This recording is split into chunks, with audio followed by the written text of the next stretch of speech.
Kamu lihat artis-artis tuh, banyak artis-artis di TV, betul?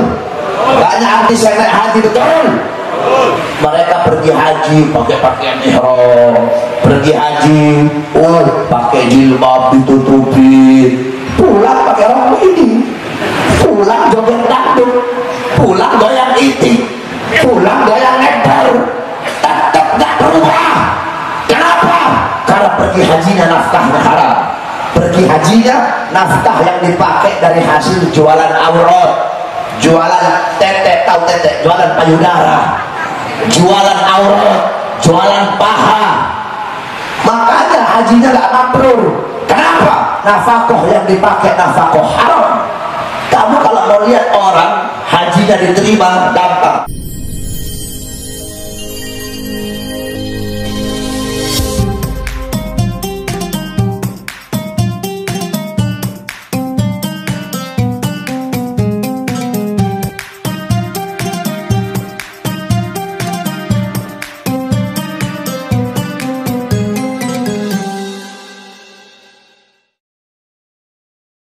Rasul, la tusaddur rihal illa ila thalatha masajid, Masjid Ada, wa Masjidil Haram, wa Masjidil Aqsa. Tidak ada bepergian yang lebih utama selain pergi ke tiga masjid. Masjid Ada, masjidku ini, Masjid Nabawi, wa Masjidil Haram, dan Masjidil Haram, wa Masjidil Aqsa, dan Masjidil Aqsa. Dalam hadis yang lain, salatun fi Masjid Ada afdal min mi'ati alfi salatin. Salatun fi masjid ada afdal min alfi salatin fi masyiwahu. Salat di masjidku ini lebih utama daripada 1000 kali salat di masjid-masjid yang lain, yaitu Masjid Nabawi, illa Masjidil Haram, kecuali Masjidil Haram. Salatun fi Masjidil Haram afdal min mi'ati alfi salatin fi masyiwahu. Salat di Masjidil Haram di Makkah itu 100.000 kali lebih utama daripada sholat di masjid-masjid yang lain. Ketahuilah wahai saudara-saudara, di Mekah setiap hari turun 120 rahmat. Tiap hari berapa rahmat yang turun? 120 rahmat turun di Ka'bah tiap hari. 60 rahmat bagi orang-orang yang tawaf, 40 rahmat bagi orang-orang yang sholat langsung menghadap Ka'bah, 20 rahmat untuk orang-orang yang memandang Ka'bah. Cuma memandang Ka'bah saja dapat 20 rahmat, saudara-saudara. 120 rahmat tiap hari turun. Secara apa? 60 untuk orang yang tawaf, 40 untuk orang yang sholat, 20 untuk orang yang memandang Ka'bah. Oleh karenanya engkau tamu-tamunya Allah. Ketika engkau datang ke Makkah, yang nyambut kamu adalah malaikat. Malaikat peluk kamu, malaikat cium kamu. Dalam hadis apa kata Rasulullah? Para orang-orang yang berhaji, mereka adalah tamu-tamunya Allah. Maka ketika mereka berkata, ya Allah ampuni aku, mereka minta ampunan, Allah ampuni dosa mereka. Mereka minta taubat, aku terima taubatnya. Mereka minta hajat, aku kabulkan hajatnya. Karena mereka tamuku, apapun yang mereka minta akan aku beri, kata Allah Subhanahu wa ta'ala. Jadi kamu jadi tamunya Allah, bersihkan kau punya hati, bersihkan kau punya niat. Nafkah rezeki yang kamu bawa harus nafkah yang halal, harus rezeki yang halal. Jangan dari nafkah yang haram. Ada dua kelompok kelak ketika mereka pergi haji.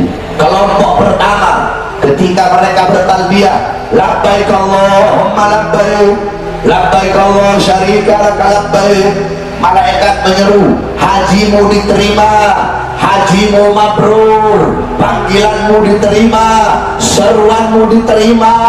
Kenapa? Karena rizkimu halal, nafkahmu halal, bekalmu halal, niatmu bagus, niatmu baik.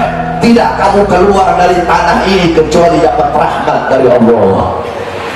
Kelompok yang kedua, mereka bertalbiyah, labbaik Allahumma labbaik, labbaik Allah syarika laka labbaik. Tiba-tiba terdengar seruan, panggilanmu ditolak, seruanmu ditolak, hajimu ditolak. Kenapa? Nafkahmu haram, bekal yang kau bawa bekal haram, Kamu datang haji dari hasil mencuri, uangnya dari hasil korupsi, uangnya dari hasil mencuri, dari hasil korupsi, dari hasil merampas haknya orang, dari hasil melebihkan timbangan, dari hasil menyusahkan orang. Hajimu ditolak. Tidaklah kamu pulang kemari, tidaklah kamu pulang dari sini kecuali hanya mendapatkan kemurkaan dari Allah Subhanahu wa Ta'ala. Oleh karenanya saudara-saudara yang mau pergi haji, luruskan kau punya niat, pasang kau punya niat.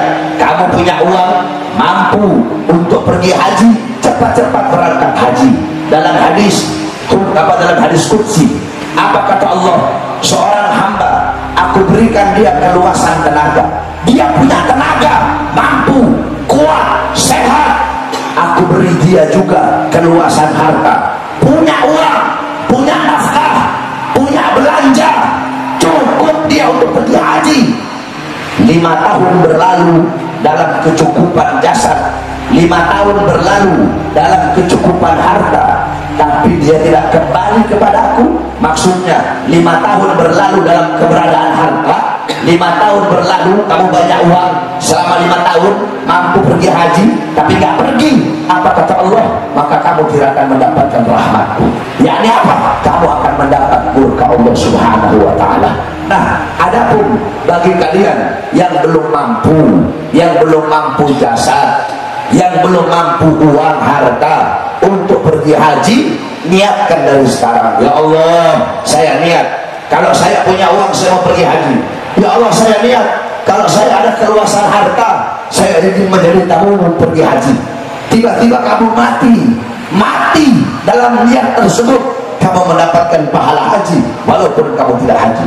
Berapa banyak orang-orang mendapatkan pahala haji mabrur padahal mereka tidak haji. Contoh, Al-Imam Abdullah ibn Mubarak, beliau mendengar malaikat sedang bercakap-cakap. Ini malaikat lagi ngobrol. Kata malaikat, tahun ini ada 600.000 orang yang pergi haji. Tahun ini 600.000 orang pergi haji, tapi yang diterima cuma satu, namanya Ali Al-Muwaffaq. Cuma dia yang hajinya diterima. Dia adalah seorang penjahit atau tukang sol sepatu. Abdullah bin Mubarak heran, 600.000 orang pergi haji tapi cuma satu yang hajinya mabrur. Dicari, orangnya ada di Damaskus. Ketika Imam Abdullah bin Mubarak sampai ke Damaskus, dicari seorang penjahit sepatu yang namanya Ali Al-Muwaffaq. Tiba-tiba beliau ketemu. Kamu Ali Al-Muwaffaq? Ya, saya Ali Al-Muwaffaq. Tolong cerita kepadaku, kenapa kok haji kamu diterima? Loh, saya nggak pergi haji, kata beliau. Terus coba ceritain amal apa yang kamu lakukan. Beliau cerita, oh kemarin saya punya istri lagi ngidam. Ngidam apa? Perempuan kan kalau ngidam aneh-aneh. Saya punya istri ngidam daging milik tetangga sebelah yang sedang dipanggang. Saya mau cari dagang lain, dia nggak mau. Maunya daging tetangga yang ada di sebelah yang lagi dipanggang. Emang kalau orang ngidam itu aneh-aneh. Sama kayak saya punya istri saya ngidamnya apa aneh. Saya tanya, kamu ngidam apa? Saya ngidam, saya pengennya Kak Bahar nikah lagi.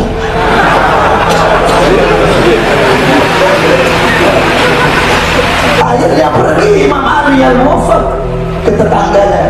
Imam Ali bilang, saya mau beli, kamu punya daging. Oh maaf, daging ini gak dijual. Tapi istri saya ngidam, tolong. Wahai Syekh, bagi kamu daging ini haram, bagi saya daging ini halal. Emang kenapa? Ini daging adalah bangkai keledai. Kamu orang mampu, bagi kamu ini daging adalah haram. Saya janda, anak-anak saya yatim, berhari-hari gak makan, sehingga bagi saya bangkai ini halal bagi saya. Aku pun kasihan, maka aku berikan semua bekal hajiku kepada dia. Gara-gara itu hajinya diterima mabrur, niatnya sampai, dapat pahala mabrur walaupun jasadnya tidak pergi ke sana. Oleh karena itu, kalau punya harta, punya uang, niatkan dari sekarang untuk pergi haji. Adapun bagi orang-orang yang punya uang, punya harta tapi nggak mau pergi haji, bukan dia yang nggak mau pergi haji, tapi Ka'bah nggak mau didatengin sama orang yang comornya kayak begitu, saudara-saudara. Siapa kamu, siapa kamu? Kalau ada orang punya uang tapi nggak mau pergi haji, bukan dia yang nggak mau pergi haji, bukan. Tanah Mekah nggak mau diinjak sama orang yang comornya kayak begitu. Kalau ada orang punya uang tapi nggak mau pergi haji, bukan dia nggak mau pergi haji. Hajar Aswad nggak mau dicium sama orang yang punya comoran kayak begitu. Orang-orang yang haji, orang-orang yang dipilih oleh Allah. Contoh Al-Imam Ibn Munkadir. Al-Imam Ibn Munkadir, beliau haji 33 kali. 33 kali haji, 33 kali wukuf. Ketika sedang wukuf di Arafah, wukuf yang ke-33, tiba-tiba beliau berdoa, ya Allah, wukufku yang pertama untuk menggugurkan rukun hajiku. Wukufku yang kedua, aku hadiahkan pahalanya untuk bapakku. Wukufku yang ketiga, aku hadiahkan pahalanya untuk ibuku. Sisa 30 ini aku hadiahkan untuk semua orang-orang yang wukuf di padang Arafah ini. Tiba-tiba dia tertidur. Ketika dia sedang tertidur, terdengar suara, wahai Ibn Munkadir, apakah engkau akan mendermawakan dirimu kepada Sang Maha Dermawan? Hei Ibn Munkadir, ketahuilah bahwasanya Allah telah mengampuni dosa-dosa orang yang wukuf di Arafah 60.000 tahun sebelum Allah ciptakan padang Arafah. 60.000 tahun sebelum Allah ciptakan Arafah, sudah Allah ampuni dosa-dosa orang yang wukuf di Arafah. Berarti orang-orang yang haji itu adalah orang-orang yang dipilih oleh Allah Subhanahu wa ta'ala. Kalau kamu tidak mampu tapi tetap berusaha pengen naik haji, kata Habib Abdullah Haddad, itu merupakan tanda sebagai kesempurnaan imanmu. Nggak punya uang tapi tetap berusaha pengen haji, itu tanda kesempurnaan iman. Tapi nggak punya uang, maksa pergi haji sampai anak istrinya terlantar, pergi haji tapi bikin susah orang, kata Habib Abdullah Haddad, ini justru jatuhnya haram. Jadi sama kayak orang bangun rumah tapi dengan waktu yang sama dia menghancurkan satu kota. Jadi kamu nggak cukup hartamu, niatkan dari sekarang. Agar apa? Agar Allah Subhanahu wa ta'ala jadikan kamu tamu-tamunya Allah, sehingga bisa pergi haji dan menjadi haji yang mabrur. Loh, contoh haji mabrur itu seperti apa? Ada tandanya, ada alamatnya. Kamu lihat artis-artis itu, banyak artis-artis di TV, betul? Banyak artis yang naik haji, betul? Mereka pergi haji pakai pakaian ihram, pergi haji, pakai jilbab ditutupin, pulang pakai rok ini, pulang joget dangdut, pulang goyang itik, pulang goyang ngeder, tetap gak berubah. Kenapa? Karena pergi hajinya nafkahnya haram. Pergi hajinya nafkah yang dipakai dari hasil jualan aurat, jualan tetek, tahu tetek, jualan payudara, jualan aurat, jualan paha. Makanya hajinya gak mabrur. Kenapa? Nafkah yang dipakai nafkah haram. Kamu kalau mau lihat orang hajinya diterima, gampang. Sebelum haji baik, habis haji lebih baik dari sebelumnya. Sebelum haji buruk, habis haji jadi hamba yang baik. Yakni apa? Bertambah ketaatannya, al-barakah, berkah. Di banyak orang Banjar, orang Madura suka ngomong berkah. Dikit-dikit minta berkahnya, minta berkahnya. Berkah itu apa? Hah? Berkah itu bukan bertambah harta, bukan bertambah pangkat, bukan bertambah umur, bukan bertambah jabatan. Al-barakah tuzibukum fid tha'ah. Barakah bertambahnya ketaatan, kepatuhan, ketundukan kepada Allah Subhanahu wa ta'ala. Jadi kalau sebelum haji buruk, habis haji baik, bertambah kebaikannya, berarti hajinya diterima oleh Allah Subhanahu.